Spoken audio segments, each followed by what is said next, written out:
입니다. 한 주간 또 주님 안에서 행복한 생활을 하셨습니까? 하나님께서 우리에게 허락하신 한 주간이 우리에게는 귀한 시간이었을 줄 믿습니다. 또한 다산다난한 한 주였을 것이라고 예상이 됩니다. 우리가 주님 안에서 행복하다는 것은 항상 내게 좋은 일만 있다는 것이 아니라 어떤 상황 속에서도 주님께서, 하나님께서 주시는 그 행복이 있다라는 것입니다. 하나님께서 주시는 이 행복이 나의 감정이 행복하다, 이것을 정의하지는 않습니다. 하나님께서 내게 주시는 행복은 내가 슬플 때도, 내가 기쁠 때도, 어떤 상황에도 주님을 묵상하며 하루를 살아가는 것, 이것이 바로 우리의 행복입니다. 인간이기 때문에 화가 아니 날 수가 없죠. 우리 슬픔이 없을 수가 없습니다. 우리가 주님과 동행하는 삶이 나의 감정을 억제하는 삶이 아니라 그런 상황에서도 주님을 묵상하는 삶. 슬플 때는 울 수도 있고, 화가 날 때는, 분노가 일어날 때는 화가 날 수도 있는데, 그런 상황에서도 하나님을 묵상하는, 주님을 묵상하는, 성령님의 은혜를 묵상하는 삶, 그것이 우리가 아버지와 함께 하는 삶일 것입니다. 그렇다고 이것이 막 나의 감정을 막 표출하면서 타인에게 감정을 전달하는 것 또한 아닙니다. 우리는 스스로의 감정을 주님 안에서 잘 다스려야 하며, 화가 나고 슬픔이 있을 때 우리는 이 감정을 하나님께 아뢰어야 합니다. 우리는 살아가면서 내가 제일 편한 사람한테 나의 감정을 잘 표현하거든요. 누구한테 화를 제일 잘 냅니까? 남편이지 않을까요? 또한 아내이지 않을까요? 또한 자식들이지 않을까요? 우리는 이 감정을 나 혼자 있는 시간, 고요한 시간을 가지며 하나님과 대면을 하며 풀어야 됩니다. 주변에 있는 소중한 사람한테 푸는 것이 아니라 아버지 앞에 나아가야 한다라는 것이죠. 인간은 스펀지가 아닙니다. 아무리 가족이라도 스펀지가 아닙니다. 옆에 있는 친한 친구라고 해도 스펀지가 아닙니다. 하지만 하나님은 스펀지시죠. 하나님께서는 우리 모든 것을 담을 수 있는 거대한 분이셔서 우리의 모든 것을 하나님께 토로할 수 있습니다.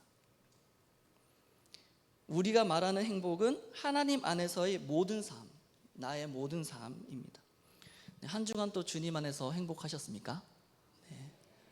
우리는 행복했습니다. 하나님 함께 계시니까요. 오늘은 추석을 맞이하여 하나님을 사랑하고 이웃을 사랑하라라는 말씀을 듣도록 하겠습니다. 하나님을 사랑하고 이웃을 사랑하라는 이 말씀은 우리가 자주 듣는 말씀이죠. 또 우리가 너무 좋아하는 말씀이고, 우리가 거의 대부분의 성도님들께서는 외우고 있는 말씀이라고 생각이 됩니다. 하나님을 사랑하고 이웃을 사랑하라. 이 사랑이라는 단어를 들으면 우리는 모두 사랑에 대해서 각 개인적인 기준과 생각으로 정합니다. 사랑이란 이런 것이다. 사랑이란 저런 것이다. 그렇다면 하나님을 사랑하는 것, 우리가 하나님을 사랑하는 것은 무엇을 말하는 것일까요? 신명기 6장 4절에서 5절입니다. 이스라엘아 들으라. 우리 하나님 여호와는 오직 유일한 여호와이시니 너는 마음을 다하고 뜻을 다하고 힘을 다하여 내 하나님 여호와를 사랑하라. 이것은 다른 곳에서 또 이렇게 말씀을 하십니다. 신명기 11장 13절입니다. 내가 오늘 너희에게 명하는 내 명령을 너희가 만일 청종하고 너희의 하나님 여호와를 사랑하며 마음을 다하고 뜻을 다하여 지켜 행하라. 신명기 26장 16절입니다. 오늘 내 하나님 여호와께서 이 규례와 법도를 행하라고 내게 명령하시니 그런즉 너는 마음을 다하고 뜻을 다하여 지켜 행하라. 신명기 30장 2절입니다.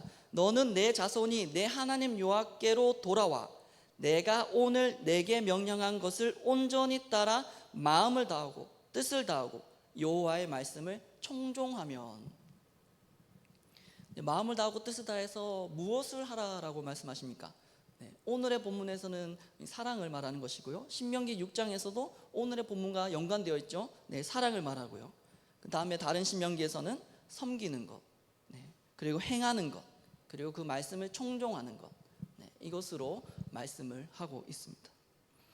그렇다면 이제 하나님을 사랑한다, 하나님을 사랑한다라는 것은 하나님을 섬기고 말씀을 지키고 그 말씀을 청종하는 것, 주님의 말씀이 너무나 달고 좋사오니 하나님의 말씀을 주야로 묵상하나이다. 이렇게 하나님 말씀을 아침 저녁으로 묵상하며 주님께 고백하는, 그것이 바로 하나님을 사랑하는 것입니다. 주님을 바라보는 삶을 살라는 것이죠. 예배하는 삶을 살라는 것입니다. 하루하루의 삶을 하나님께서 허락하신 이 하루를 귀히 여기고 주님을 묵상하고 주님 안에서 동행하는 삶을 살라라는 것이죠. 주야로 주님의 말씀을 묵상하는 것, 이것이 말로는 되는 것이 아닙니다. 말로만 되지 않죠. 이스라엘 백성들 그렇게 하나님을 경험하고 삶을 살았지만 하나님을 향한 사랑을 제대로 보여주지 못한 백성들입니다. 그들이 전심으로 온 백성이 하나님을 바라봤던 때가 언제였습니까? 손에 꼽죠.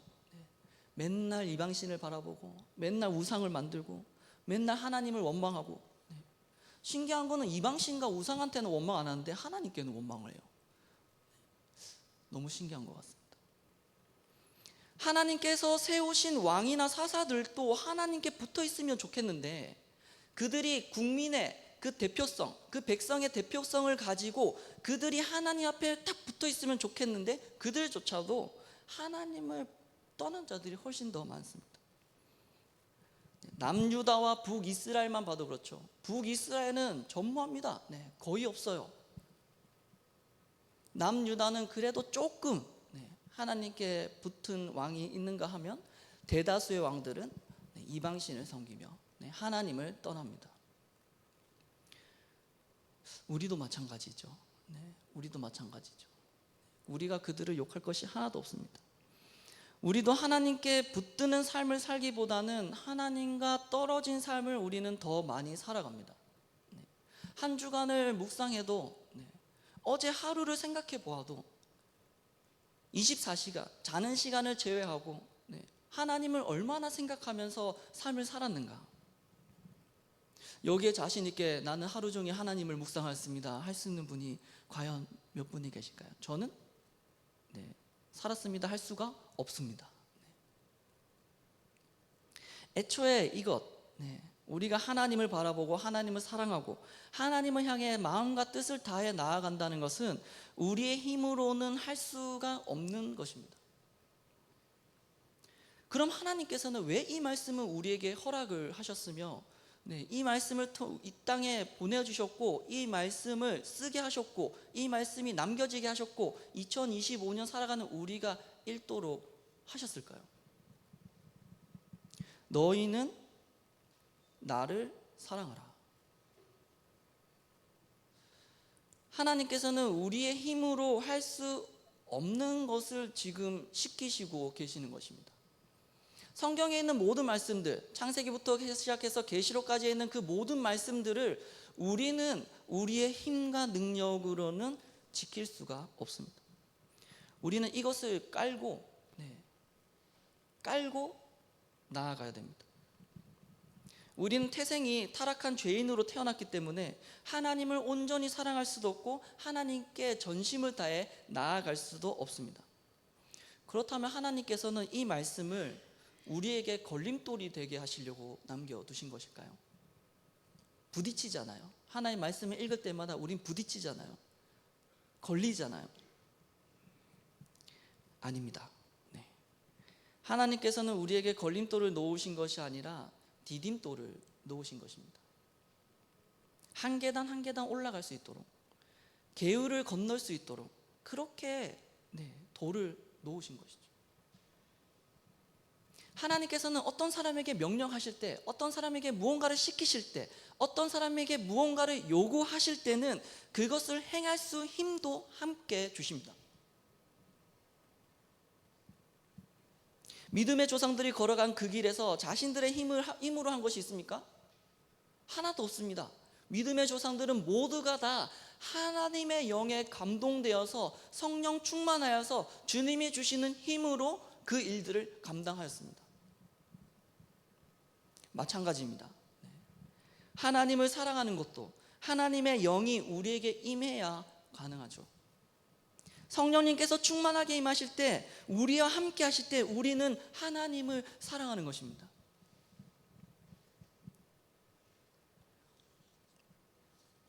하나님께서 성령 충만함으로 임하신다는 것은 무엇입니까? 그 자녀를 사랑하신다라는 것이죠. 하나님께서 사랑하시니까 하나님의 영을 그렇게 부어주시는 것입니다.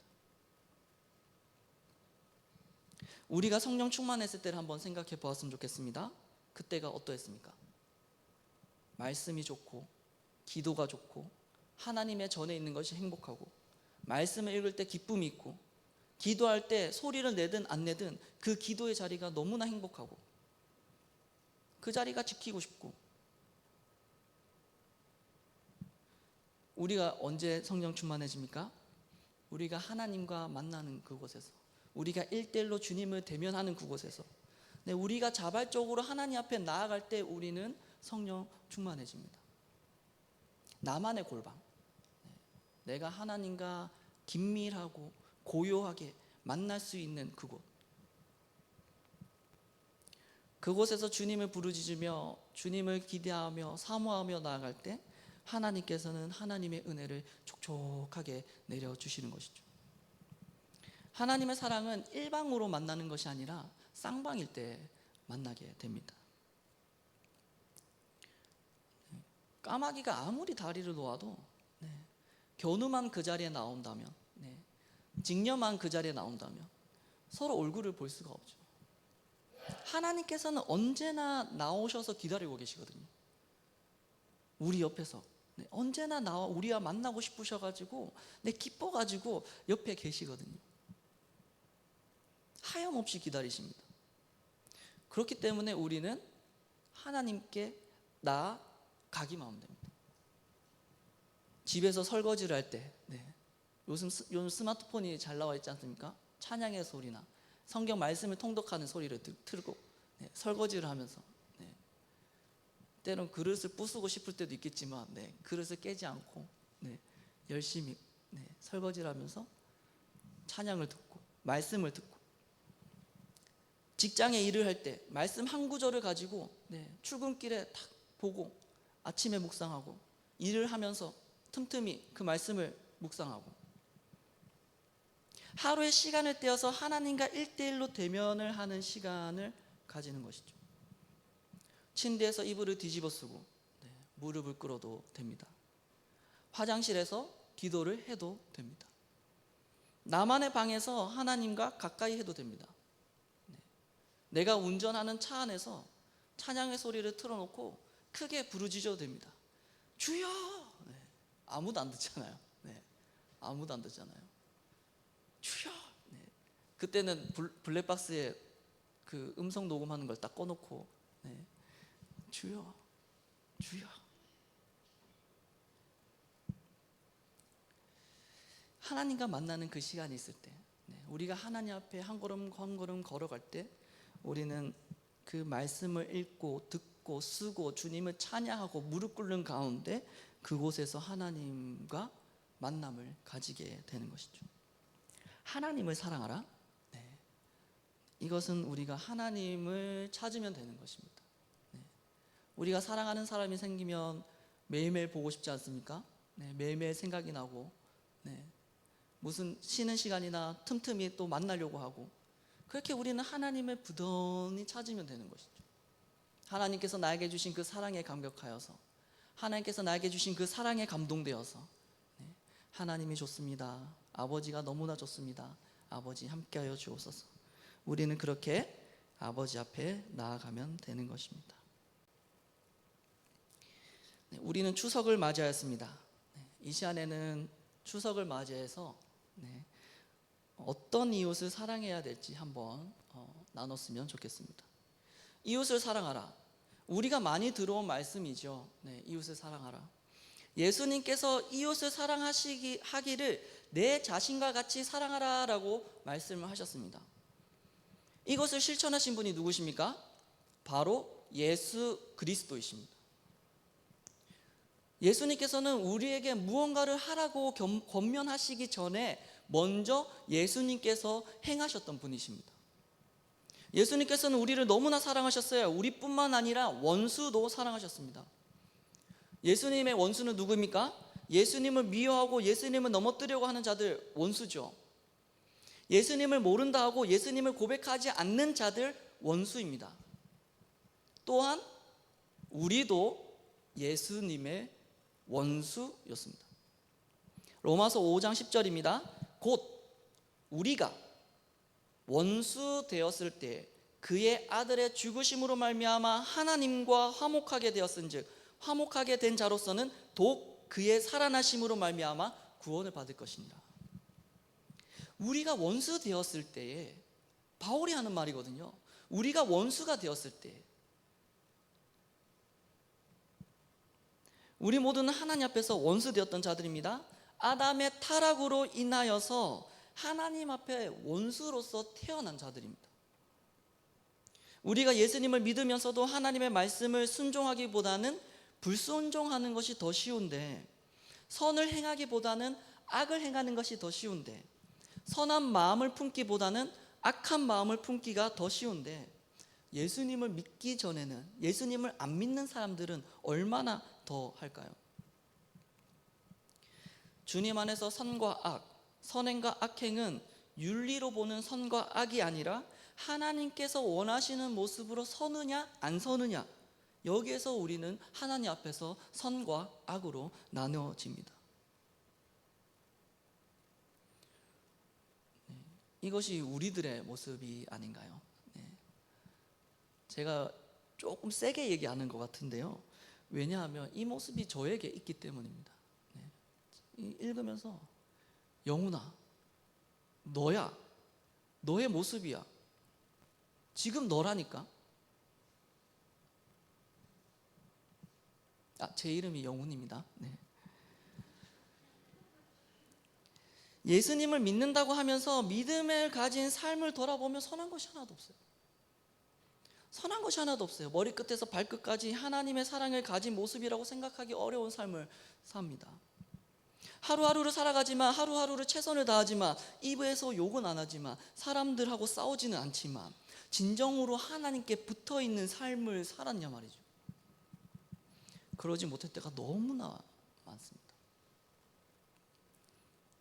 나아가 선한 생각과 선한 말을 하려는 것은 노력이 필요하고, 오히려 악한 생각과 악한 말을 하는 것은 너무나 쉽게 나오는 나 자신을 바라보게 되는 것이죠. 웃으면서 선한 말을 하려면 에너지를 써야 되는데, 이상하게 싸우는 데는 에너지가 필요가 없어요. 그냥 마음 가는 대로 말하면 돼요.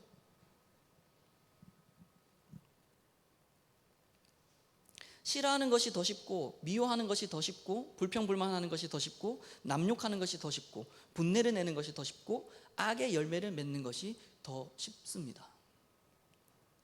말씀이 즐거움이 되기보다는 드라마, 영화, 게임이 더 즐거운, 말씀이 그것들만큼 즐거우면 그나마 좋겠는데, 말씀이 드라마나 게임이나 영화처럼 너무나 재밌고 흥미진진하면 너무나 좋겠는데, 왜 그렇게 말씀을 보려고 하면 애를 써야 하고, 말씀을 보려고 하면 막 의지를 가져야 하고, 기도를 하려고 하면 발을 떼야 되고, 기도를 하려고 하면 노력을 해야 될까요? 그런 모습이 우리에게 다 있다라는 것이죠.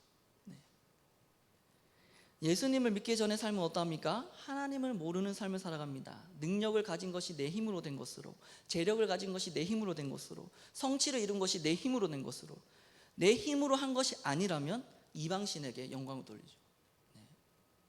우사에게 절을 하면서 능력을 주셔서 감사합니다. 우사에게 절을 하면서 재력을 주셔서 감사합니다. 우사에게 절을 하면서 성취를 하게 하시니 감사합니다. 하나님과 원수된 삶입니다.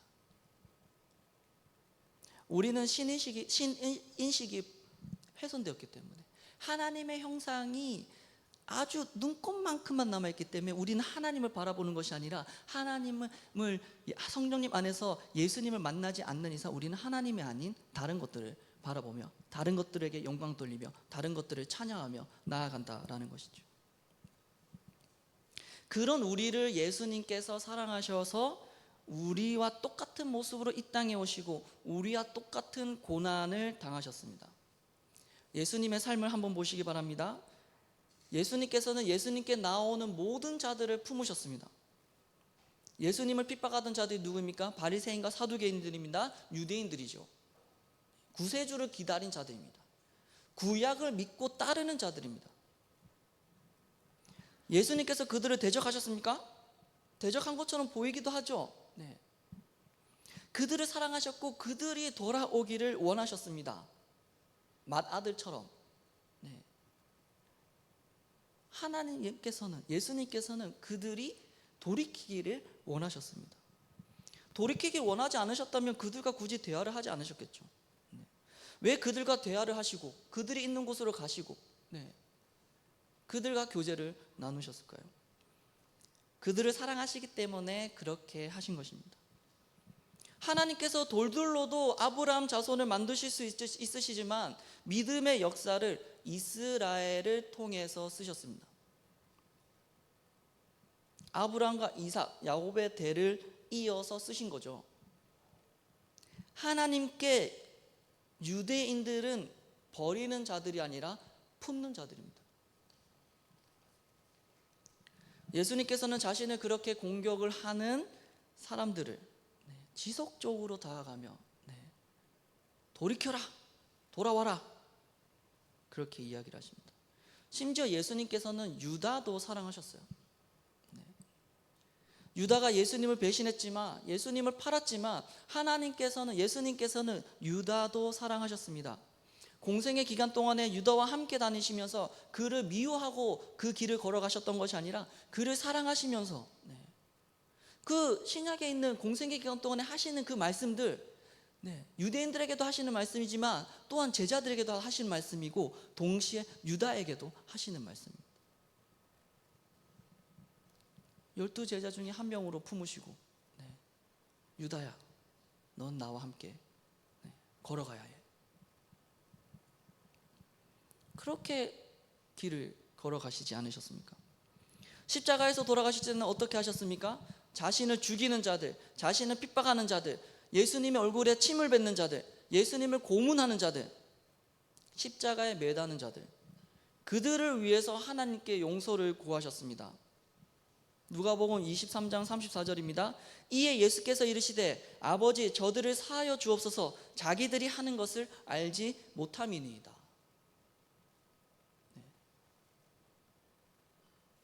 예수님께서는 이렇게 끝까지 사랑을 하셨습니다.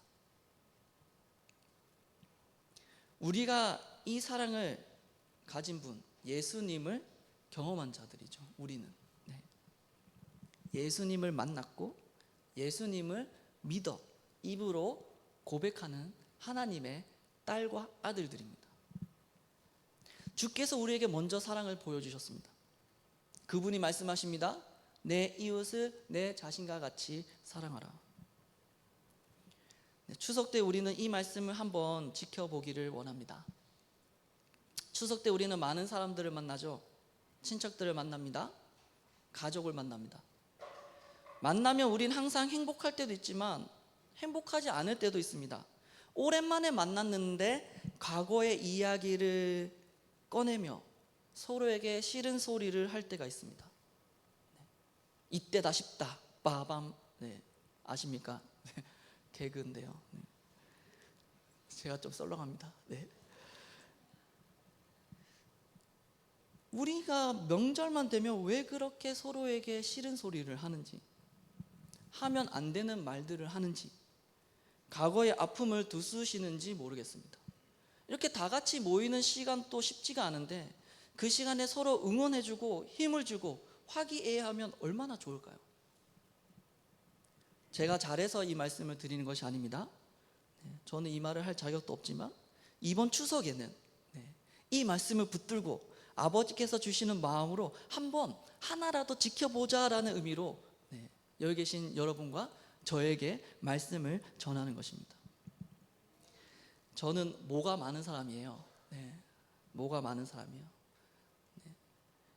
저는 명절이 너무 싫었습니다. 초등학교 때. 명절이 너무 싫었어요. 설, 추석이 1년 중에 제일 싫은 날들이었어요. 중2 때 저는 부모님께 나는 더 이상 친척집에 안 가 선포를 했습니다. 네. 부모님께서 허락하셨어요. 네. 실제로 중2 때부터 저는 친척집을 가지 않았습니다. 물론 그 친척들이 저에게 한 잘못들도 있지만 그렇게 선택한 저도 지금 생각하고 보면 너무 어렸다, 네, 너무 어린 나이에 생각이 짧았다라는 생각을 하기도 합니다. 부모님 묻죠. 나 그럼 밥은 어떡할 건데? 네. 이러면 제가 그럽니다. 내가 해 먹으면 되지. 중2가요. 네. 그렇게 저는 중2 때부터 압력밥솥에 쌀과 물의 비율을 적당하게 맞추며 밥을 혼자 집에서 지어 먹습니다. 제가 또 라면을 그때는 안 좋아해가지고 무조건 밥, 반찬 먹어야 했거든요. 혼자 2박 3일, 3박 4일 저 혼자 집에서 잠을 자고, 저 외동이에요. 혼자 잠을 자고 혼자 밥을 해 먹고 혼자 집에서 있는 거예요. 너무 행복한 거예요. 안 만나니까. 참 뭐가 많죠. 고집도 이런 똥고집이 없습니다. 항상 저희 어머니는 저에게 박씨 집안의 황소고집은 누가 따라가냐 이렇게 말씀하십니다. 제가 박씨입니다. 박영훈이에요. 그렇습니다. 제가 자격이 있어서 말씀을 드리는 것이 아니라 주님께서 주시는 힘으로 올 추석에는 우리가 한번 해봅시다. 함께 하나님의 자녀로서 나아갑시다 라는 말씀으로 드립니다. 과거 얘기는 더 이상 하지 않았으면 좋겠습니다. 엄마가 어렸을 때 나한테 이랬잖아. 아빠가 나한테 이렇게 했잖아. 그때 생각 안 나? 원래 한 사람은 생각 못해. 당한 사람만 생각하지. 제가 부모님께 하는 말이에요. 우리는 이상하게 가까운 사람에게 못할 말을 다 하는 것 같아요. 우리는 이 말을 기억해야 됩니다. 있을 때 잘해, 후회하지 말고. 우리는 옆에 있을 때 부모님에게, 자녀들에게, 형제들에게 잘해야 해요. 그냥 수고가 많다, 고생이 많다, 응원을 하고 힘내라, 우리 만난 거 먹자, 좋은 거 보러 가자. 그 외에도 할 말이 많죠. 야, 올해 내가 제부도에 갔었는데 너무 좋더라. 엄마, 아빠, 우리 함께 제부도 가보자. 사투리가 많이 나오는데요. 거기에 이것도 할 수 있고 저것도 할 수 있고 할 수 있는 게 너무 많아. 칼국수 엄청 맛있고 한번 가보자. 엄마 아빠 기억하나? 내 어렸을 때 엄마 아빠가 내 기죽지 말라고 유치원에서 제일 큰 선물 나한테 사줬잖아. 그때 진짜 너무 고마웠어. 엄마가 내가 선생님한테 괴롭힘을 당할 때 엄마가 학교 찾아와서 선생님과 대면했잖아. 그때 엄마가 맞짱 떴잖아, 선생님하고. 내가 얼마나 든든했는지 몰라. 아빠 너무나 고마워. 나를 이렇게 키워줘가지고 그동안 얼마나 고생이 많았어. 아빠가 없었으면 지금의 나는 있을 수 없는 것 같아. 근데 자기야 고마워. 자기가 있어서 지금의 내가 있을 수 있어. 자기가 등에서 응원해주지 않았다면 나는 버티지 못했을 거야. 남편이 아내에게 하는 말입니다. 항상 내 옆에 있어줘서 너무 고마워. 자기야, 아내가 남편에게 하는 말입니다. 가족을 위해서 그렇게 일해줘서 고마워. 헌신해줘서 고마워. 회사에서 일하려면 많이 힘들 텐데 아침부터 저녁까지 너무 고생이 많아. 자기가 있어서 나하고 우리 애들이 얼마나 행복한지 몰라. 아들, 딸, 우리한테 와줘서 너무 고맙다. 아들, 딸이 있어서 이렇게 행복하단다. 아들과 딸이 있어 내가 힘이 나. 아들이 자라는 모습, 딸이 자라는 모습이 얼마나 이쁜지 몰라. 학교 생활 힘들지, 직장 생활 힘들지, 엄마 아빠가 응원할게. 힘들 때 언제든지 말해. 엄마 아빠가 버팀목이 되잖아. 와.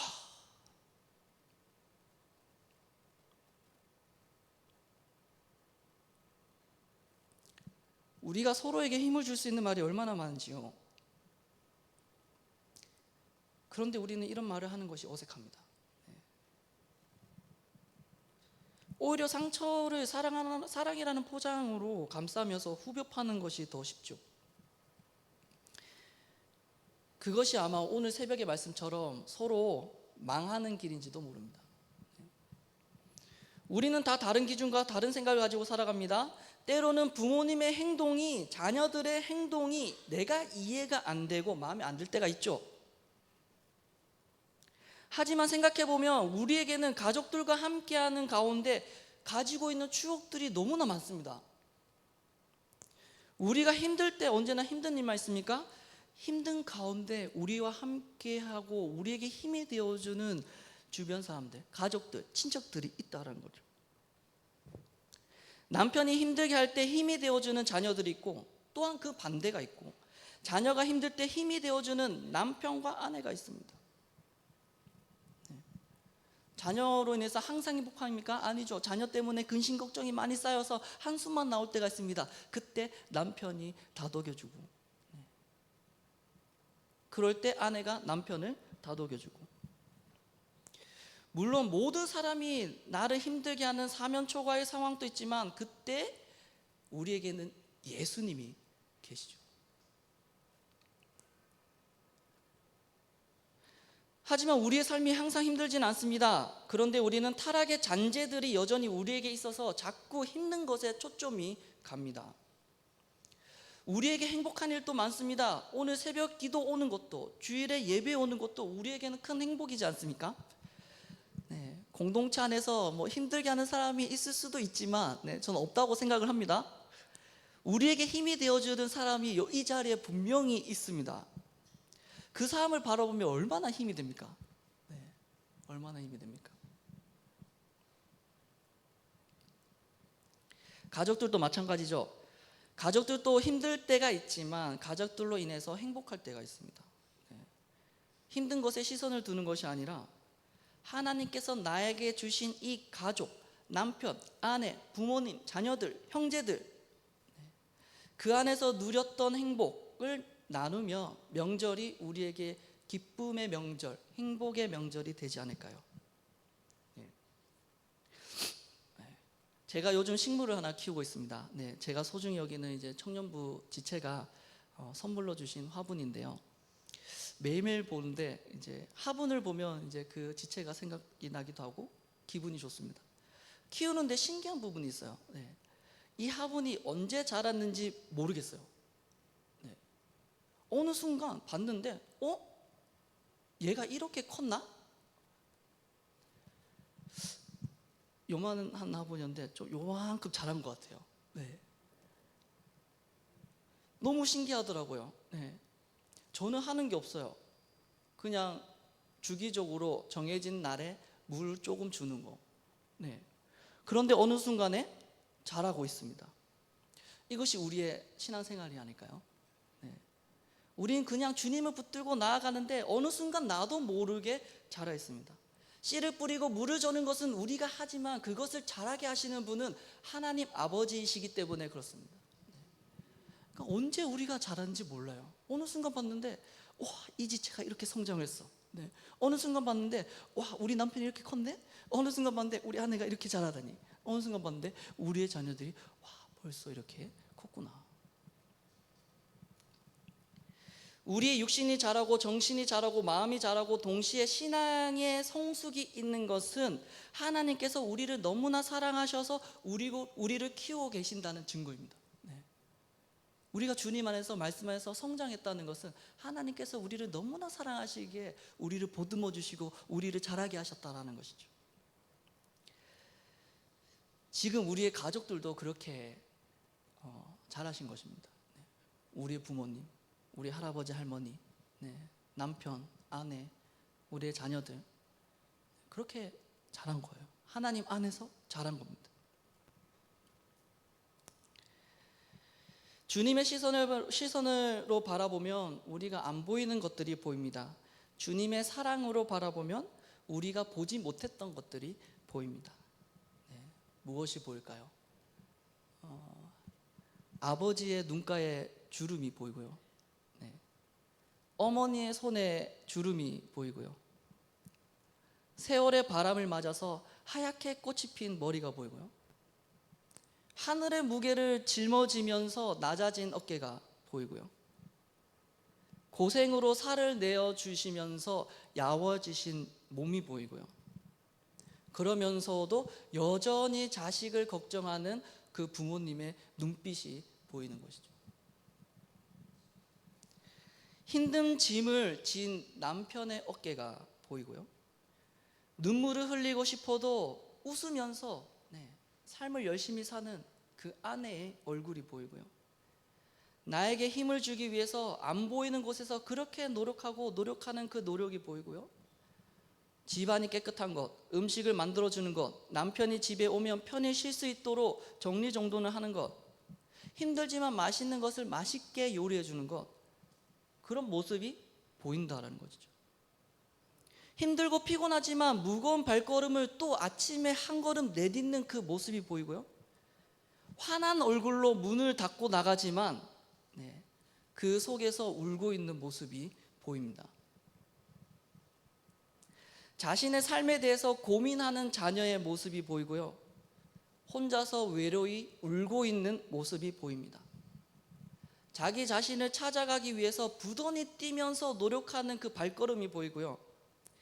미래를 위해서 오늘 또 새벽부터 나가는 아들의 뒷모습이 보이고, 커리어를 쌓기 위해서 열심히 노력하며 밤낮으로 학업에 노력하며 직장에 노력하며 나아가는 자녀의 모습이 보이고요. 취업하기 위해서 사방팔방으로 뛰어다니는, 발바닥에 땀이 날 정도로 뛰어다니는 그 자녀의 모습이 보이고요. 좋은 성적을 받기 위해서 그렇게 노력하는 자녀들의 모습이 보이고, 싫어하는 척하지만, 귀찮은 척하지만 그 누구보다도 엄마 아빠를 사랑하는 그 자녀의 모습이 보입니다. 그렇게 우리는 자라납니다. 나무에 나이테가 있듯이 우리 가족에게도 나이테가 있습니다. 그렇게 서로 올 추석 우리는 한번 서로를 사랑해 보았으면 좋겠습니다. 하나님의 사랑을 간직했습니다. 하나님의 은혜를 간직했습니다. 이 사랑으로 만나는 그 추석 기간 동안에 만나는 사람들에게 표현을 한번 해봤으면 좋겠습니다. 어렵죠. 하지만 우리는 표현을 안 하면 아무도 모릅니다. 아무도 몰라요. 가족이 다 모였을 때 가족들의 모습에서 주님의 모습을 보기 원합니다. 좋은 말을 한마디 해보기 원합니다. 말하기 힘들면 그냥 천장을 보면서 먼 사람 보면서 무심하게 고맙대. 얼굴 보고 말하면 부끄러우니까 고맙대. 좋대. 그렇게 주님 안에서 행복한 추석 명절이 되시길 주님의 이름으로 축복합니다. 주님 안에서 그렇게 발걸음을 한 걸음 한 걸음 디디시는 하나님의 귀한 딸과 아들이 되시길 주님의 이름으로 다시 한번 축복해 드립니다. 우리 시간에 주의 영광이